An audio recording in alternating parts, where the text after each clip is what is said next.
Right. And I don't have an Apple computer.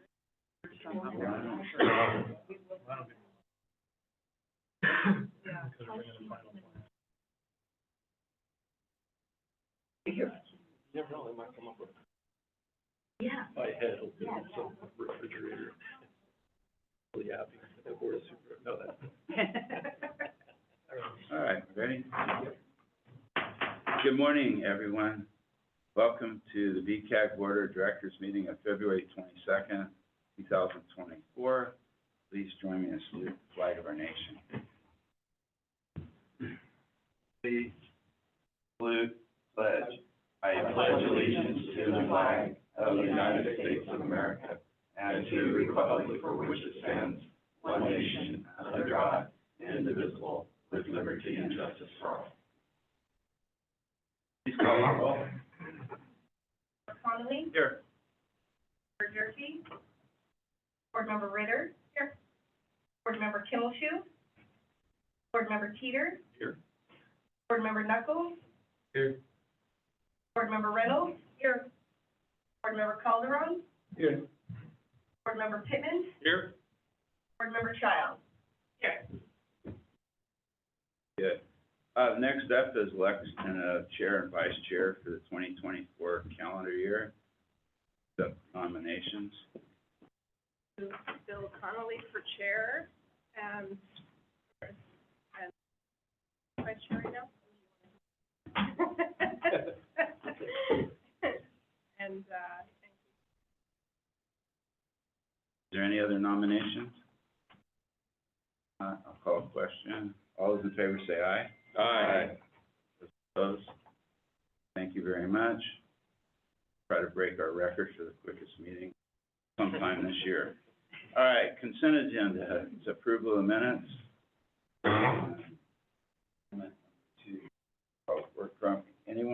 Anybody up here want to pull that for any reason? Any public? Pull it? Public comment at all electronically? Motion? Move to approve? All those in favor say aye. Aye. Any opposed? Passes unanimously. Approval of, number 6, approval of 2024, 2025 unmet transit needs. Victoria.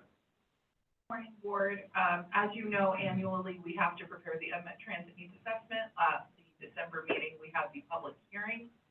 Since that time, we have had a meeting with our Social Services Community Advisory Council for Transit and have compiled the assessment. We found for the 2024-2025 fiscal year that there are no unmet transit needs that are reasonable to meet.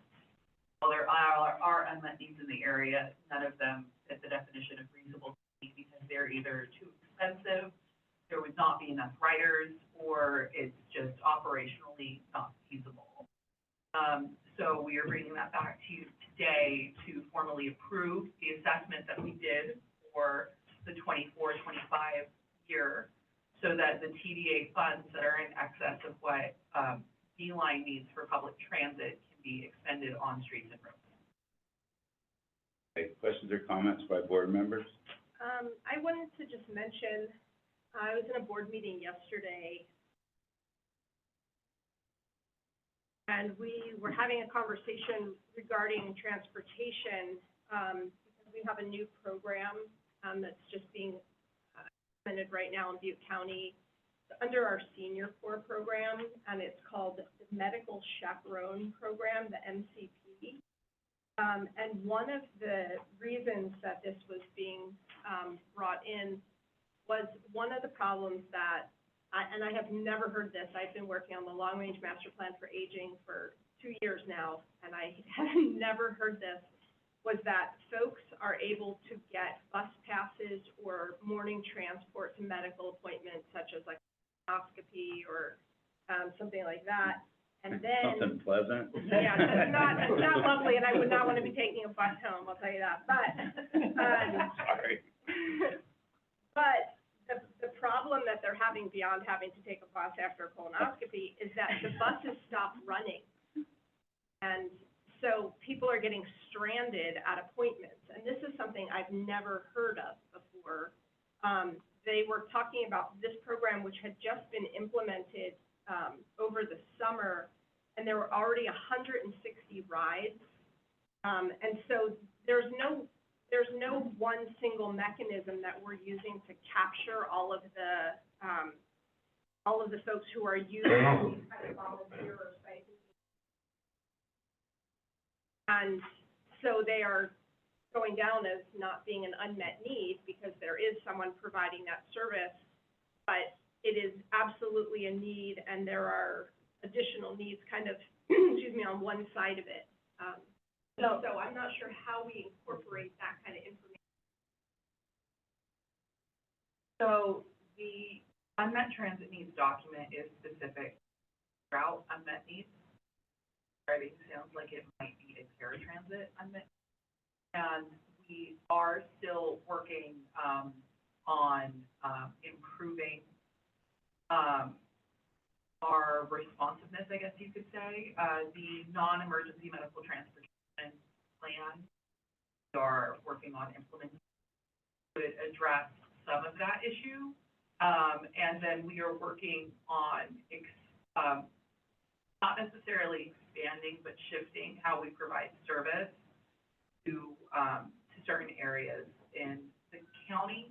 That would address another part of it. But if it's just an operational time issue, like we just don't go late enough, like are these appointments ending at like 7 p.m. or 9 No, p.m.? they were saying that, you know, the thought was with the meetings that they would be returning, you know, they'd be done by 1 or 2, but then because it's seniors and they've been under anesthesia or what have you, they end up having to later and then, you know, running back.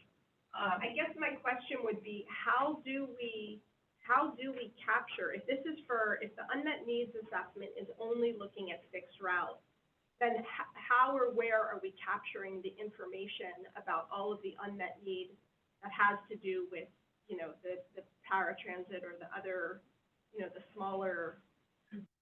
In part, that's through the SS TAC. We have Peg Taylor on there as well as 201 and other community agencies like that. The Disability Action Center has been a part of that. And in part, it's through just regular outreach that we do. We are in communication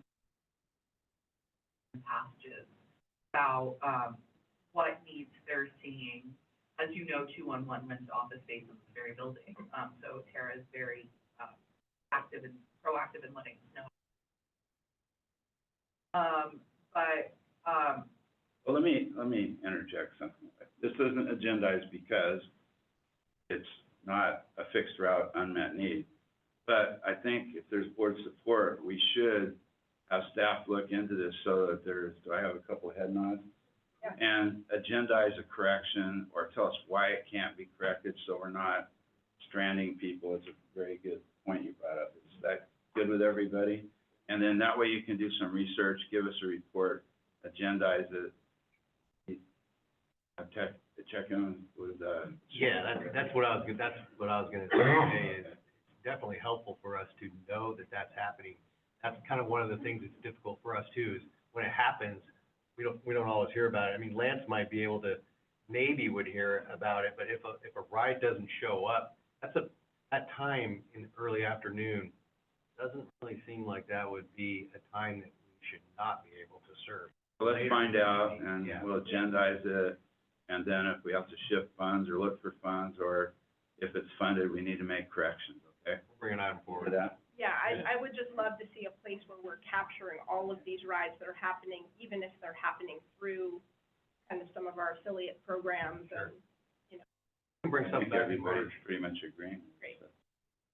Any other questions, comments by board members? Public comment on this matter? Close public comment. To the boards. Move approval or acceptance. Make the finding on unmet transit needs and stop the unmet transit needs assessment finding. That's what you moved? Yeah. Perfect. Second. And we have a second? And Any further discussion? All those in favor say aye. Any opposed?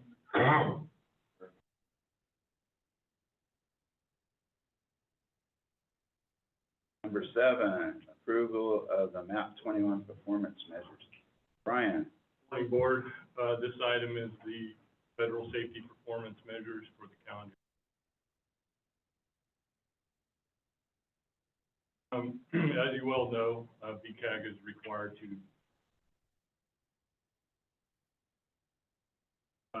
there are 7 main focus areas, one being safety, the others being liability, freight, project delivery. The State of California coordinates with MPOs and local governments in developing these targets. Safety measure is done annually. In August of 2023, Caltrans developed their targets. We have 180 days to either set their targets or develop. Statewide targets are based off of a trend line approach in fatalities and serious injuries. Targets are also consistent with the state highway safety plan. BCAG staff has included in table targets for the year. In addition, we've included charts for each measure. For 2022, so this data is seen a rebound on the fatalities.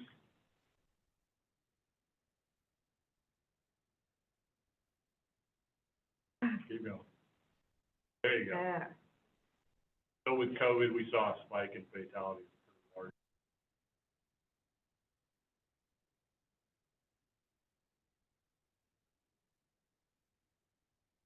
However, inversely, we've seen incidents go up on motorized travel. So return to 2019.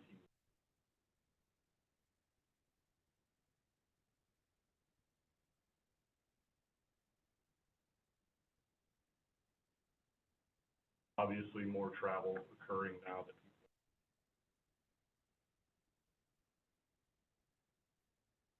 As we did last year, we started mapping fatalities, vehicle-related fatalities, and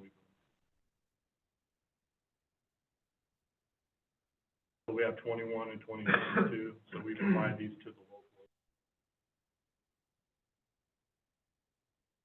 The grants, highway safety.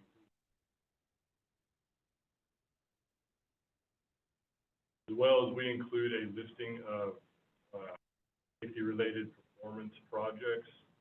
Our 2020 RTP, they're included. Some additional news that I received last week is that these have been annually for about the last 5 or 6 years. Annual, so years may not be bringing these back next.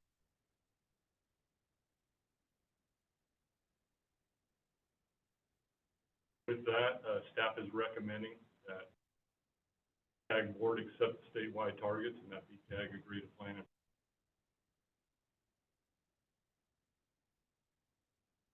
Questions or comments by board members? Fatal collisions, is there actually any fatalities? Yeah, so the charts actually reflect the fatalities. When we get data from the state, it comes out for actual collisions. So there could be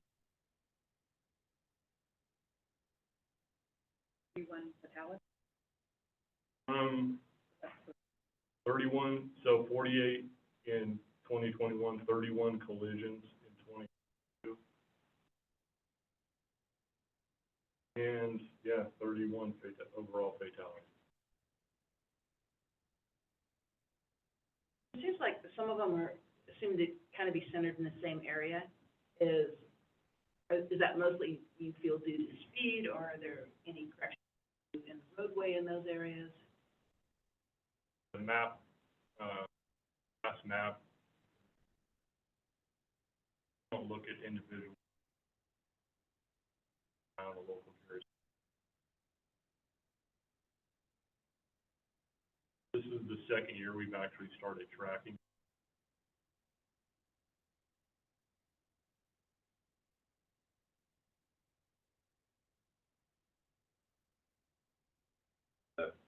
Whole string of collisions on Lincoln where Yeah.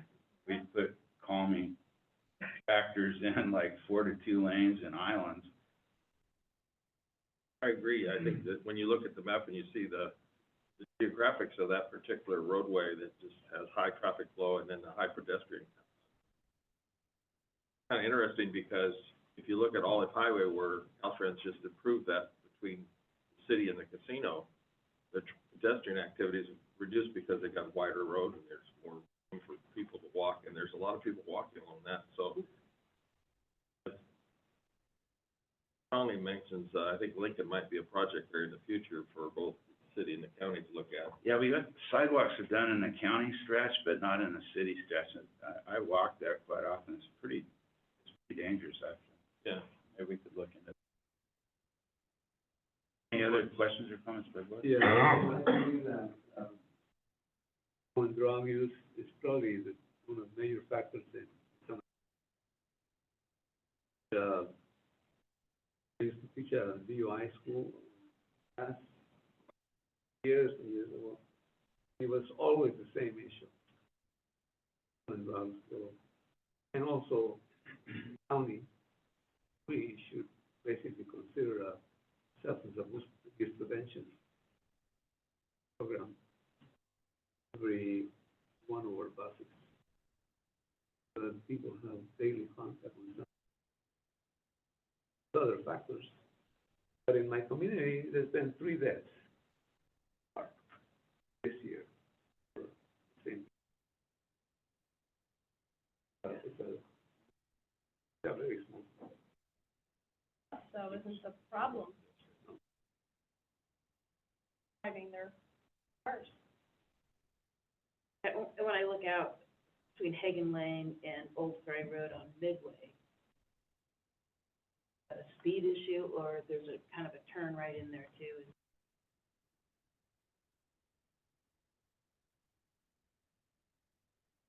I think what's missing is using for all these accidents, whether it's drugs, alcohol, Skyway, it's a lot of distracted driving why people crash there. Blows my mind that people crash on Skyway. But look at their cell phone, they're gone. So yeah, is it really the road or is it just society? The other thing with pedestrians, and bicyclists, I'm guilty of it, wear all black. And you come around a turn, there's someone in all black on the side of the road, and I don't know. I mean, knowing, I guess, the instances, whether it's our realm of trying to make roads safer, another societal problem that's causing. To figure out on all these, I know you guys are super, but what would it take to maybe contact CHP and try to figure out, like, what was, I'm almost sure that most of them are gonna be alcohol related, or many of them are, but just to sort of find out. So when we download these from the statewide database, it does factor, and that's what I've included. It's a summary, we do have that information, so if you need more detailed information.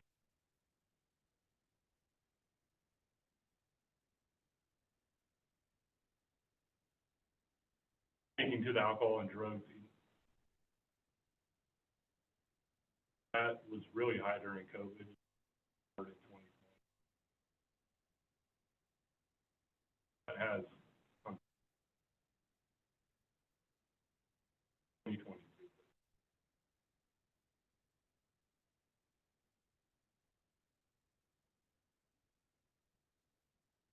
The idea of putting advertisement out there for the safety of the pedestrian, I agree with Peter that, people are walking at night not wearing bright colors.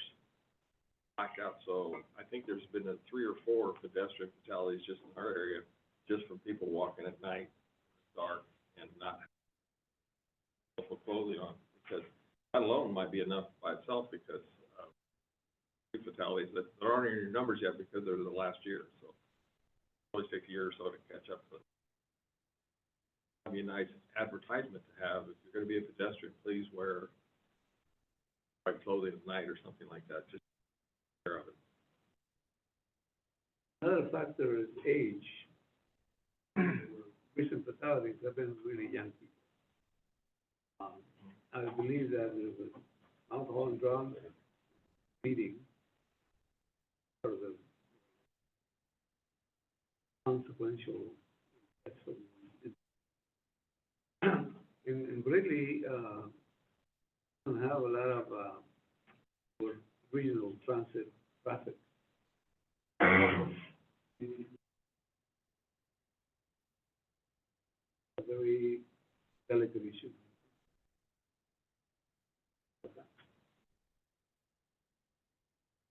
Any other questions, comments by board members? Yes, Mike. Go ahead, Tim. I just had a question for Brian. So Brian, when the table shows alcohol, drugs, or improper turns, or speeding, are these, I guess I'm wondering how they go into one category, because I would imagine that somebody who is under the influence is probably more likely to be on the wrong side of the road, or more likely to turn improperly, or... I'm not sure, it's obviously not a standard.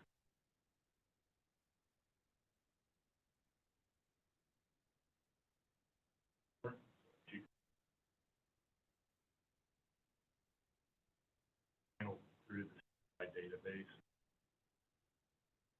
Table we download is publicly available. Look at different combinations. We pull out the most common.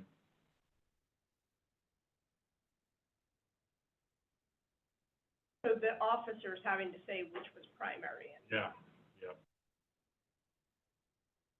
The other factor that I'll just mention, because we're all struggling with it, in our community especially, is the lack of traffic enforcement due to either the police department's staffing shortages or a variety of things that we're all dealing with. We're all trying to get enforcement up. The public is gonna tell you right now, there's very little traffic enforcement. There's speedway lanes, there's, high-speed operations going on, and people, lack of traffic enforcement, I think it's a factor. It can't show up in your database. Issue that the public has an understanding of. I just want to mention that that's obviously be concerned with, and I know we're all struggling with it, down the road or open any database. But, happening. So, on, table 1, there's a paragraph above that says MPOs have 6 months following the state's target setting date to A, establish their own targets, or B, agree to plan and program projects so that they can contribute toward the accomplishment.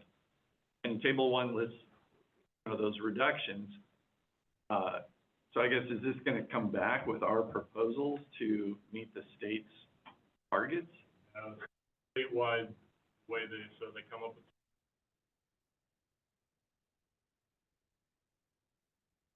Annually, they get information out of Switter. File the entire state, regions within the state.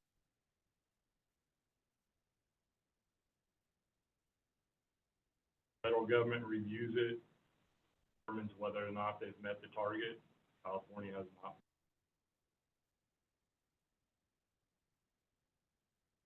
Kind of consequences for not meeting that is just that they as continue to fund safety projects at levels right now.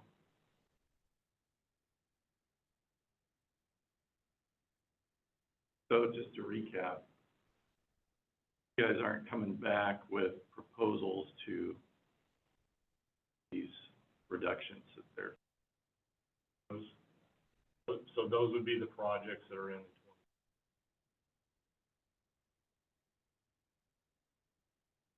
So this is data to get everyone fired up about all these deaths and not really have an explanation of why and how we relate as a board and an organization So anyway, I just had to say it. Yeah. So thank you. Moving on, Chair. Well said. Any other questions or comments by board members? Public comment on this matter? Seeing none, I'll entertain a motion. Move approval of the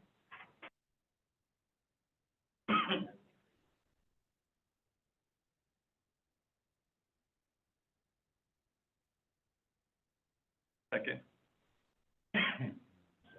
All those in favor say aye. Aye. Any opposed? I'm messing around here, guys, I'm not bored, I promise. Next up, for information, right? Number 8, performance measure, GHG emissions. Brian, So initially, when map 21 was passed,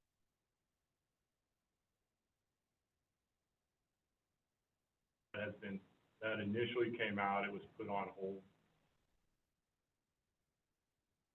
That was approved. BCAG and the states, received notice that this will be a new measure, probably coming in next year. Caltrans, we were notified by Caltrans. Caltrans has been pushing for the last several months to develop their target. They're on a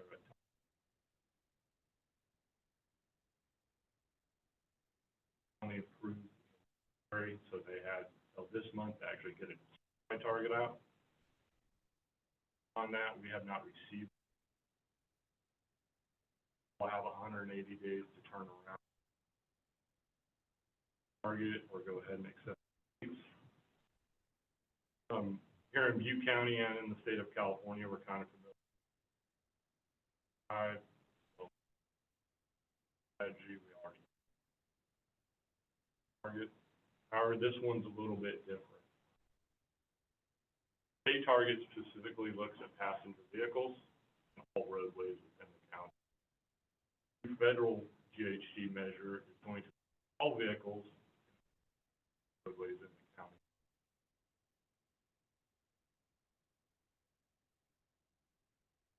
We'll be on a 2- and 4-year cycle. Over the next 6 months, we'll be coordinating how we'll develop or coming up with the GHG inventory for those state highways within. Right now, the state as a whole has come up with their methodology. I don't know if we have.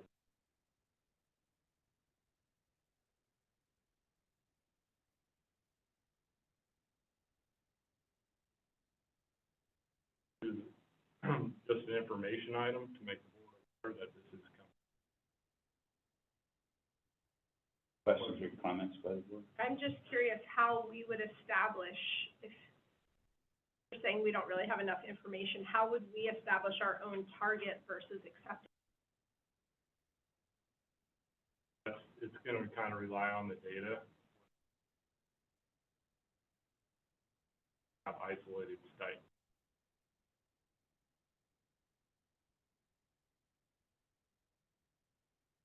That to us or not, so taken out by county, but I have not.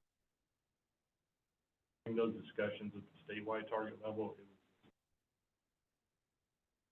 That's something that we could be coordinating with our air quality in Butte County to try to establish through different areas in the county along.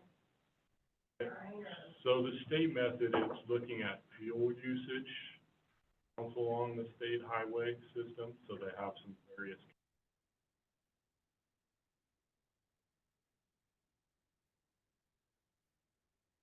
Really differentiating for us, we can get a kind of county-wide number, but separating it by local roads, highways, et cetera. They have some kind of formula where they use fuel usage to calculate greenhouse gas? Yeah, they can.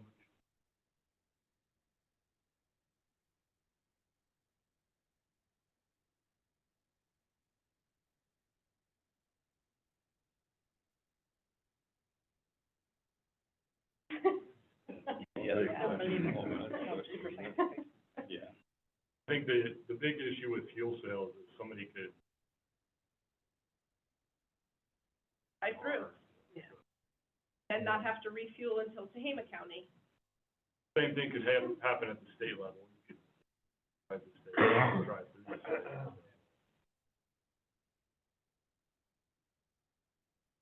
There, I'm sorry, I have some questions on it. Is there, I saw that the amount of, greenhouse gases that were produced on a highway were lower than the amount that were produced, you know, in town because of all the stopping and idling and whatnot, so. Yeah, so it comes down to fleet mix, so obviously you're gonna have larger, heavier duty vehicles on the state highway. Speeds is a big thing too. Certain speed zones that are good to be in and not good to be in. Private too. It all comes out of the statewide. First, with electric vehicles are gonna be in this study.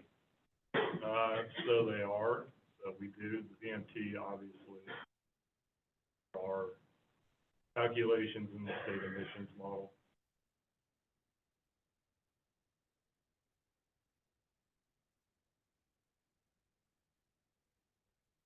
It's just for information. I know it's for information, but I have so many smart ass comments, I don't know, keep to myself. Any public comment on this matter? Seeing no public comment, thank you.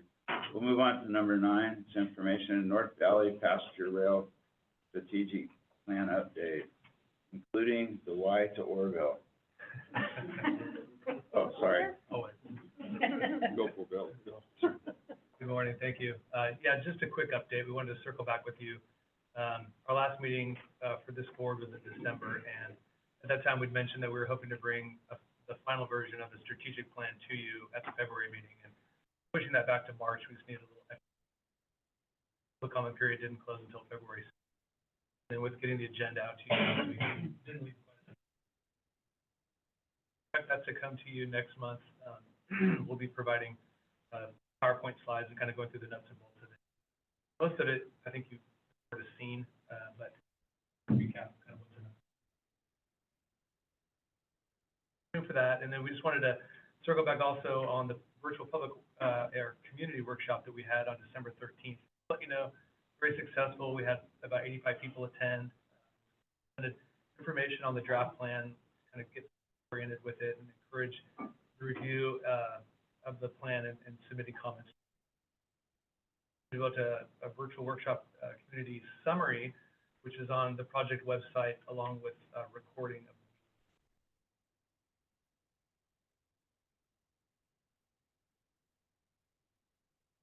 That's all we had for Questions? I don't have a question, I just have a comment.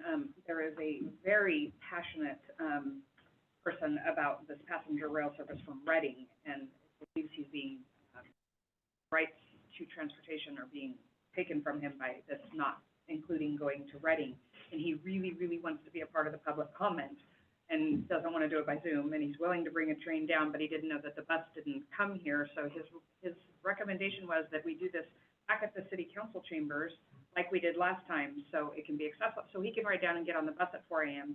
and arrive in Chico for a meeting. So I'm just throwing it out there, if there's a time when we do a public meeting, if there's somewhere that the public has clear access to, and we may consider that. I offered for him to go to Jackson, I told him I'd bring him to the meeting. okay. Yeah. I would get him to. Yeah, noted, and we appreciate that feedback. That individual, I'm pretty sure, is the one that contacts us very regularly about the study that we're doing and other passenger rail needs that he's, both within the state of California and heading up to Oregon. And we communicated with him about this board meeting, ability to get from the train station. Got him set up with paratransit because he qualifies, and so he's signed up and should be able to get from the train station to here via paratransit. So you know that we are in communication with him. Trying to do all we can to. He has a lot of knowledge and a very, very nice man, and we had a good 2-hour conversation. But I assured him that I would let the need be known. My friends in Portola hopped the freight. That's a joke. You got it. Any other comments? Any public comment on this matter? Comment. We're moving on to item number 10, which is Butte Regional Transit second quarter report. Victoria. Good. This is just the quarter update on, we are still well below our pre-COVID numbers, as you can see. But we are improving. You know, if you look at the trend line of all four of these lines for urban fixed route, urban paratransit, rural fixed route, and rural paratransit, you will see they're slowly moving upwards. But, you know, you see the most change throughout the year in that urban fixed route, and that really mirrors, the in classes for Chico State College, and, you know. So we've been working over the past couple of months on, outreach and trying to make the B line more attractive to riders, both current riders, former riders, and potential future riders. We've updated both websites recently to make them more ADA accessible and compliant, as well as to make them just more in line with what other transit agencies are doing. We have 2 requests for proposals out right now. One is to update how we collect fares. The other one is to actually modernize the technology that we use for booking paratransit rides and other on-demand transit, so that we will be in a better position to potentially add microtransit or non-emergency medical transit, and, you know, better serve that community of riders who are not currently served well by the bus system. Then, you know, we were at the Black History Month block party in Oroville, and then we have every intention of going back to the Chico Farmers Market. We go to the Chico State campus whenever possible, and we also go to the Jesus Center on a quarterly basis as well for outreach. We're happy to go to other places as well as the rises or as people ask. We frequent the big vehicle day at Chapman Elementary and a couple other elementary schools with a bus. And, you know, mostly we're just trying to remind people and make sure that we're that presence in the community, that we're not scary, we're not intimidating, we're just, oh, that's just the B-line. So if you scroll down to the next page, this is the key statistical information for Penn. As you can see, fare box coverage is still really low compared to what it costs to actually operate the bus. But compared to what we expected it to be on an annual basis, we're in line with where we expected fares to be, or a little bit above. Our expense to the budget is also relatively close to what we expected at this time of year. And then our passengers per hour, you can see on the fixed route, you know, we're doing a pretty good job, but it's still really low. Like, we should see a lot more passengers per hour on the fixed route. But our paratransit is something that, you know, about 3 passengers per hour is where we were before the pandemic. So we're able to hold that fairly steady. Even though it's increasing, it's not increasing. Question. On your, rural paratransit, where's most of that coming from? Yeah, or do you know? Oroville. It's mostly Oroville. We, do send buses up to Paradise and Magalia, if there's a ride booked for the next day. But we don't have nearly as much ridership on the Ridge that we. It's coming back, but yeah, no, it's very low. Appreciate the information. I might add that in Oroville, the Arbor Day celebrations, March 6th, Saturday. Have a, Rob, you get believe it or not, we're looking at hundreds and hundreds of people coming in, set up in the convention center downtown, vendor booths, just fill the whole place, and they have to go out the parking lot. So that might be a place to go and, send you the contact info, or Parks Director Wade Atterbury, but it's a big deal. I just was shocked by how many people involved. The booths are across the whole dimension of things, so. Always looking for more outreach that's, you know, outside of specifically, so, yeah, if you send that information. Okay. I will, thank you. I've also, received an invitation to the Aging and Disability, so I plan on,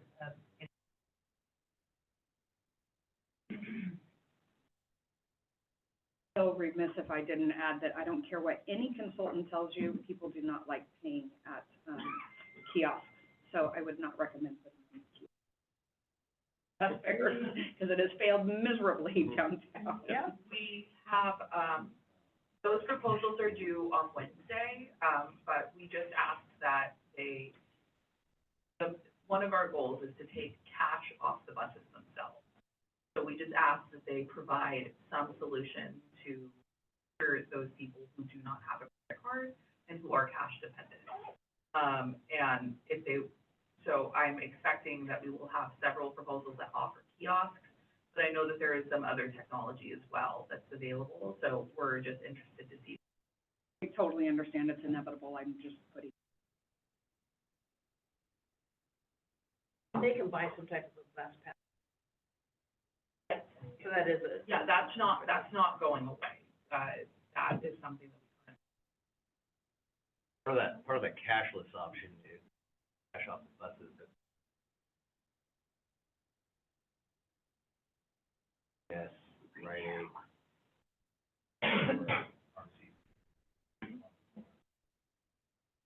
It's not that they can't use cash, it's just, Really, somebody, when they bring the train up here and they get here, we want them to use our buses, right? And Right.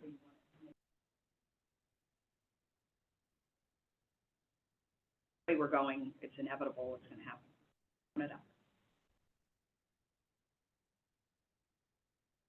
Any other questions or comments by the board? Public comment. All right, public comment. On to item 11, Federal Transportation Improvement Program. Vaughn. Morning, Board. I'll be your closer for today's board. Next to agenda. This agenda item number 11 is concerning BCAG's Federal Transportation Program. Be presented for information only. We'll bring this back to. Real quickly, the purpose of the FTIP is to identify all transportation projects that have federal transportation funds or require some type of federal approval, Federal Transit Administration or Federal Highway Administration. FTIP Amendment number 5 is being presented to include the following actions included.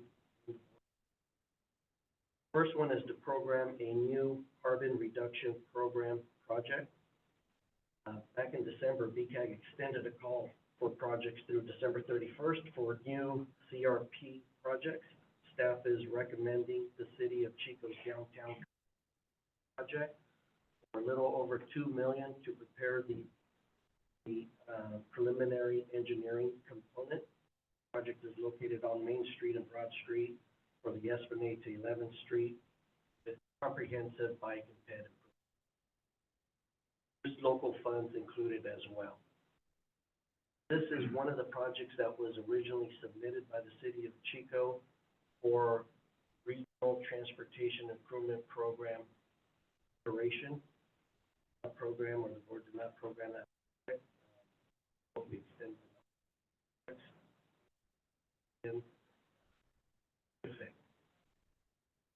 The second funding program is to program 3 new congestion mitigation and air quality program projects. Again, BCAG extended the call for projects through the calendar year. Allow local agencies to make any project tweaks and revisit them. Staff is recommending the City of Oroville's Washington Avenue Complete Street Project. Staff is recommending $3 million, also for the preliminary engineering component to prepare the environmental. Project limits extend from Oroville Dam Boulevard East, just State Route 162, that's on the end, and that extends all the way to the railroad bridge up the north through Washington. It is the intent of the City of Oroville to pursue active transportation.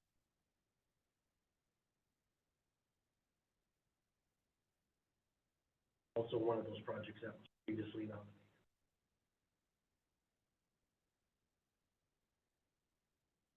Second project is also for the City of Oroville for their Table Mountain Complete Streets project.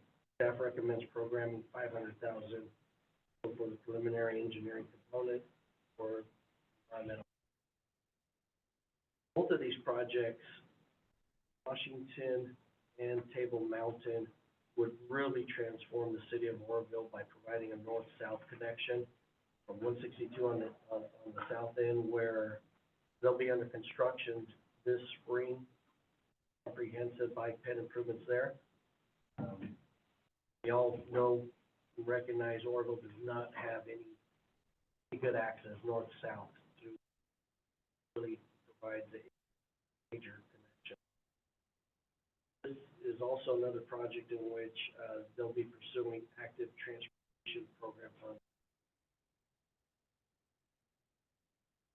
The last CMAQ project is for the City of Biggs for their Second Street Bike and Pedestrian project. Staff is recommending to program $800,000 for the construction program.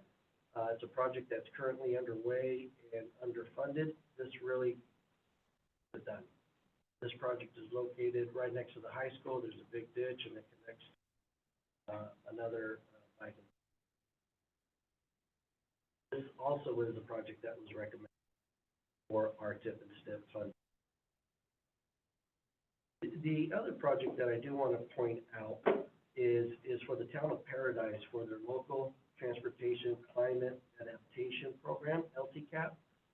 California Transportation Commission recently approved $33 million for the Row Road Phase 2 project. The first phase is funded. This is the second phase. The second phase would fund the preliminary engineering, maybe the right-of-way component. This would extend from South Libby to State Route 191. Project would construct a new 3-lane facility with a new Class 1. The other projects identified as part of this formal amendment, number 5, are various projects on behalf of the things that are low in the FTIP and normally would not come. Noteworthy is the Federal Transit Administration Section 53 program for new projects for BCAG, the Work Training Center, and Health Central. So, yay, region. We're going after grant funds for transit. And the other project is on behalf of Cal. Minor changes for. Here's an information item. This board meeting, staff will initiate the formal interagency conference with our state and federal partners. We'll bring this back for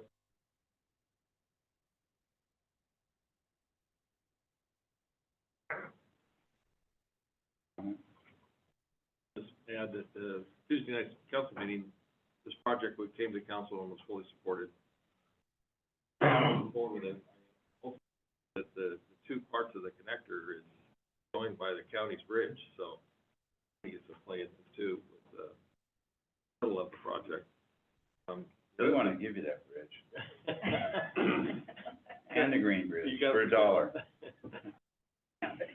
It does cross a couple of agencies, plus it ties across the state's property and it gives us access to the trails that are going along the canal. So it does have a big connector. The other thing that I'll just mention is we have a rainforest project on Hill Mountain Boulevard. When you climb the hill, there's a block wall there, murals being together by students throughout the community. There'd be 60 murals, so it would give an opportunity for even other cities to participate in sponsoring one of the murals that'll go up. They're all ceramic, and they depict the animals' life and vegetation of the Feather River drainage basin. So kind of a nice project that'll be right in everybody.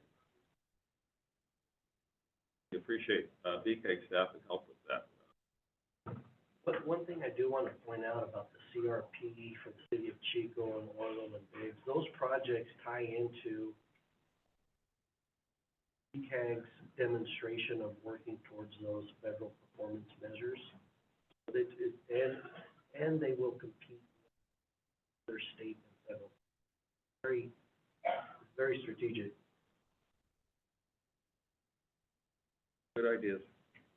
Any other questions or comments? That's it?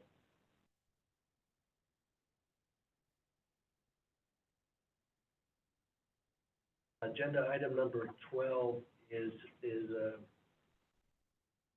information item just to share with the board.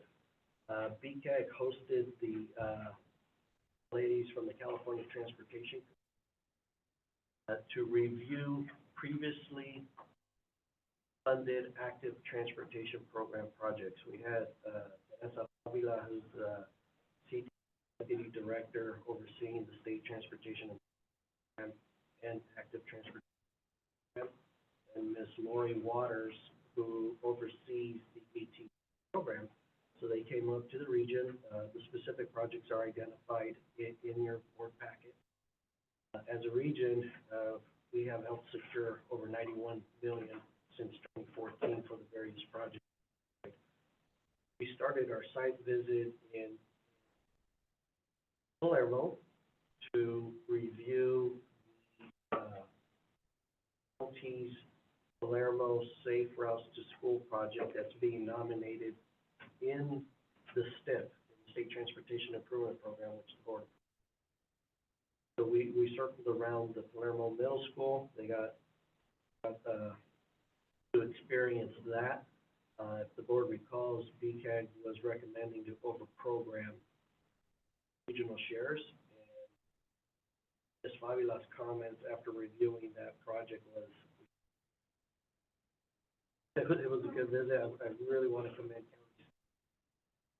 Gary Edwards, Zach, and Steve. There. From there, we went to the city of Warville, and we looked at the State Route 162 Big ATP project. And Rain, and Ed, and Josh, and the spiel there and what the vision was for Warville.